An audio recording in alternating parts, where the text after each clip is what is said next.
Hello, there he goes.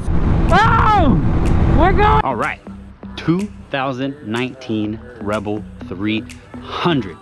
We get to answer your questions about this beginner bike and also get some input from Josh, who's going to be riding the Sportster S. 2019 Honda Rebel 300. First 30 seconds as we pop on over here to the bridge. The bike is light, man. It is very light. It's easy to pick up. It's easy to move around. The seating position is basically 90 at the hips, 90 at the knees, which is honestly like sitting on a chair. It's equivalent to sitting on a chair. Your feet are right on the bars. It's a light bike to maneuver, honestly. I do not feel the weight of this thing at all, especially coming off of the Sportster, getting onto this. Like, this thing feels like it's just so flickable. All the inputs are easy. The clutch and brake levers are actually very soft and easy to use. So it's definitely 100% beginner friendly. They designed this with the beginner in mind, and that is what you get. It is a nice, clean beginner bike. A couple of cool things to notice while off of the bike. I'm going to talk about it a little bit more on video, but the actual seating position. When you sit on this thing, you're actually like sitting on a chair. It's right angle, right angle. So I have right angle at the hips and right angle at the knees. I'll talk about it a little bit more in the video, but I just thought that it was interesting that this is literally, you know, 290s, and it's like a perfectly seated position while you're riding this. Talking more in depth about the front brakes and rear brakes, they are soft to pull, but do require a little bit of travel. So they're not the most firm at the beginning. They don't have a very strong initial bite, which is perfectly fine on a beginner bike, as this prevents you from doing this and yeeting yourself off the front of the bike. So you could accidentally grab too much front brake, too much rear brake, and not have to worry about it. Again, keeping the beginner in mind, that is not bad. The brakes stop fairly well. They do require a little bit more travel than I personally would prefer, but a new rider would more than likely prefer a soft, friendly brake lever pull on both the front and the rear. The bike is slightly buzzy though. Here we're going 55 miles an hour. I can feel the buzz in my feet. I can feel the buzz in the handlebars. Not so much the seat. The seat seems to do a pretty good job kind of filtering it out. But overall, it is, you know, it's solid. It's just a constant buzz. It's a single cylinder engine. The less cylinders you have, the more vibraty the bike is, always. But it's a lot better than your old school Harleys. Like, it's not like that. It's just like a little hum. Like, if you had to, you can feel it. You can tell that it's there. But it's a lot better than any like single stroke dirt bike or anything like that. Those are a lot worse. It's just, you know, you can feel it. You tell the bike's on, there's a little bit of buzz to it. Nothing overly crazy, nothing overly upsetting. I do think that your hands after a long ride would probably tingle a little bit, but it is something that the owner of the bike would definitely get used to, and I'm probably, like, he didn't mention anything about it, says it's perfectly comfortable. So it's definitely something you can get used to. It's just something that I noticed coming off of, you know, different motorcycles. Honestly, the bike seems well put together. For a cheaper bike, I don't notice anything that's like out of the ordinary, to be honest with you. Bike seems well put together. The tank is very slender, very narrow here. You feel like you have good control of it. You feel like you're sitting on the bike. There's a level of lift to the front end of the bike, comparatively speaking, to the seat, that is very confidence inspiring, I guess, for a new rider. Oh yeah, man, the suspension on this thing, it's a soft, cushy suspension, man. The suspension, the front end has a lot of travel. So for newer riders who aren't used to like flicking out of the way of stuff like this, you can definitely hit those bumps and not upset the bike. It has a lot of like suspension travel. You can't see me, but I'm like jumping on the bike right now, and it's like, it's level, it's cushy, it's nice. So yeah, overall a solid bike, man. Outside of the fact that it's a little bit more buzzy than I prefer, it's not bad. But it gives you the feel of the bike. It's not like it's upsetting, right? Your arms aren't gonna fall asleep. It's just, you know, there are smoother bikes out there. The power delivery on this bike is interesting. First and second gear are, let's call it friendly. I would call it slow, but obviously it's a beginner bike, so whoever gets on this is gonna have no reference point of speed. But first and second gear are slow when compared to third and fourth gear on the same bike, right? So you get in first, you get in second, and the bike seems to accelerate more in third and fourth than it does in first and second. Not sure why. It could be an ignition timing thing. It could be the electronics causing that to make it a little bit more friendly in the lower gears. But the higher in gears you go, the more the bike lets you accelerate. It's a very interesting feeling because it's usually the other way around. Your first and second gear are your fastest, and then third and fourth progressively gets like slower in the level of acceleration that you feel. But that's not the case for this bike. So fourth gear, fifth gear is definitely the gears where you want to be. That's where it's going to gain the most speed. That's where you're going to get the most acceleration. Again, keeping the beginner in mind, I think that's absolutely perfect so you don't get yourself into out of existence in first gear. All right, so those were my first thoughts and impressions on this thing. Let's keep riding and answer the big one. Hitting some turns. What? Oh yeah, man, this thing is so easy to maneuver. Confidence inspired. Absolutely, bro. This is easy. Boom. As soon as we get past this other one, we're gonna answer the big question. How fast is it? Hello, there he goes.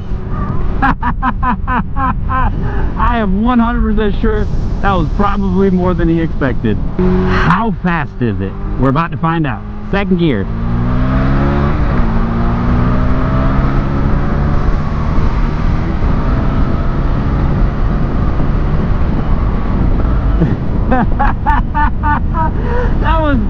that was all the beans, and he's gone. No.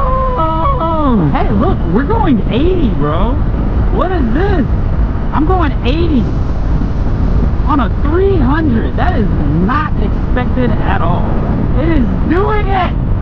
We're going highway speeds, people. We're going highway speeds. I don't know how much faster than that it can go. I think maybe another 10 miles an hour, but that's more than enough. And it stops. It stops. We have made it to the highway. Let's see if this thing can do it.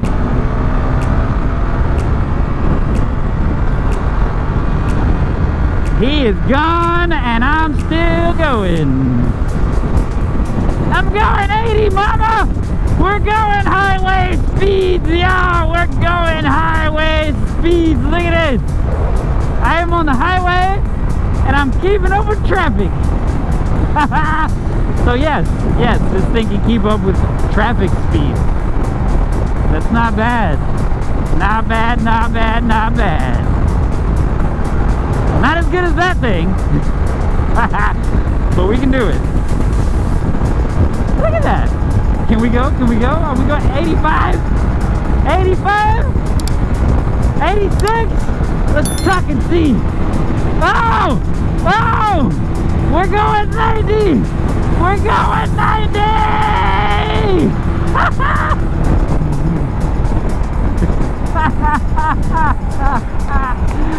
Oh, that was all the beans. Oh, shit.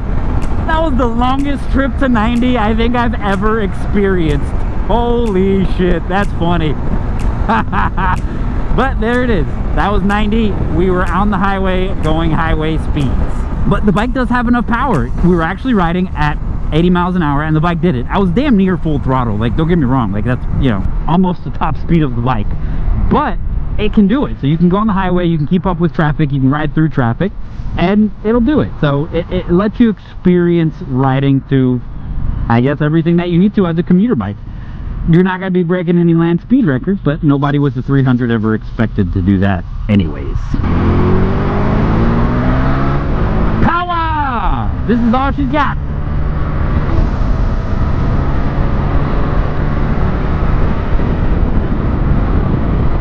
Oh yeah, look at that!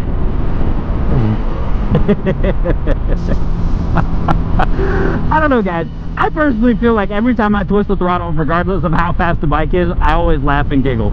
So that's that. I wasn't going that fast. Hello, officer. Did you guys see the officer right there? Because I damn sure didn't see him. All right, that's enough about the 300. Let's go talk to Josh and see what he thinks jumping from this bike to that bike. All right, so we got my man Josh here. Boom, just got off the Sportster S. Initial thoughts. What was your thoughts on the bike? All around, I mean, it's a great bike. Yeah. Going from a lower end cruiser to a higher end cruiser, you'll definitely see a major difference. Throttle control, to the clutch, to just the way the bike fits, like all around. If you want something with more power, it's a perfect upgrade. Especially going from a cruiser to another cruiser, I highly recommend the bike. I had a lot of fun riding it here. It's a comfortable bike. Nice. I had no complaints. So, question for you. This bike is like $17,000. This bike is like $5,000. Right. Do you feel like this is 3 times the motorcycle? Honest answer, seriously. If you don't think it's 3 times the motorcycle, tell me. Do you think it's 3 times the motorcycle for like the price difference? I do. I think you get what you pay for with the bike. Okay.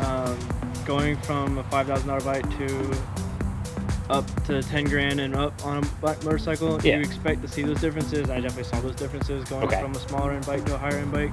I think it's definitely worth your money if you were to go out and just buy one tomorrow. I think you'll really get what you pay for out of it. Do you feel that someone could potentially skip the lower end bike and go onto something like this, or do you think that there's a not friendly difference between these 2 bikes to where someone would need some experience to get on this bike and ride it? I definitely feel like you would need experience. Okay. I've been riding for 4 years, Yeah. so there wasn't much of a difference for me going from a lower end bike to a higher end bike. Yeah. But definitely for beginners, I definitely recommend starting on maybe a 300 or even a 500 cc Yeah. bike. And then when you get more comfortable, jump up to the higher end Sportsters and the higher end motorcycles, just because the power and everything, not everyone's built for that. Yeah. Definitely for someone that's starting out riding a bike, Yeah. start with a lower end bike. What's the biggest thing about this bike that would make it not new rider friendly? Just the power and the torque behind it. Okay, If so the you've way ne- the throttle. Correct. If Okay. you've never ridden a motorcycle before, that's gonna be one of the biggest things that jump out to you because Yeah. it wants to get up and go. If you've never ridden a motorcycle before, learning to control that, it can Yeah. be really difficult, and it's just, I would recommend a new beginner just starting right off the bat on a 1000 cc cruiser. Absolutely. So he has this bike. He's had it for, how long have you had this one specifically? I've had this bike for 2 years. So he's had this bike for 2, been riding for 4. We were talking off camera, and he's ridden a bunch of different motorcycles. Are you happy with the decision to start on a smaller bike? You said you started on a Z400, so Correct. it was still a beginner-ish bike with the 400. Do you regret that decision? I don't. Even for a 400 cc Yeah. bike, it was perfect. Even for someone that had experience for a little bit. Yeah. I had that bike for 2 years. It would do what I wanted it to do. It's Yeah. a good, comfortable bike. Anywhere between a 300 to a 500 cc class motorcycle, I think it's a perfect beginner size bike. Okay. It just depends on preference on if you want a cruiser or a sport bike. Okay.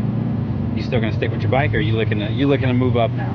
I'm gonna keep it for a little while. I'm Yeah. gonna hold on to it. It's done me well so far. I do ride it daily, so it hasn't given me any issues since. So I'm gonna hang around, and y'all will see me on around town. Awesome. For anyone that's looking to start off very specifically, so we're talking new rider, what would be the best piece of advice that you've learned after having a beginner bike for 4 years, using it, getting onto different bikes? What's the one thing that you could have wished you knew earlier from just different experience of riding different bikes? Going from riding a 400 cc bike Yeah. when I was 19 years old to now being 23 on a 300 cc bike, Yeah. it really just depends on what you do in your everyday life. Mhm. If you ride a daily motorcycle, anywhere from a 300 to a 600 cc bike is perfect for any beginner. Yeah. Again, I said 300 to 500 is perfect for someone that's never ridden a motorcycle. It's just all comes down to preference at the end of the day. Yeah. Myself, later on down the road, I can see myself upgrading to maybe a 600 or a 1000. Just depends on what I want. I've ridden 1000s, I've ridden 600s, I've ridden 300s, 400s. It just depends on the person's preference, in my opinion. Okay. If I could go back to my 400, I would. But the 300 hasn't done me any wrong since I've had it. Thank you for the opportunity to ride your bike. Of course. We're gonna keep riding a little bit so he can get a little bit more feel for the power on it. But honestly, thank you guys for watching. If you want to see more videos just like this, me reviewing some beginner bikes, letting some other people experience some different bikes, get their thoughts on it, click on this one right here.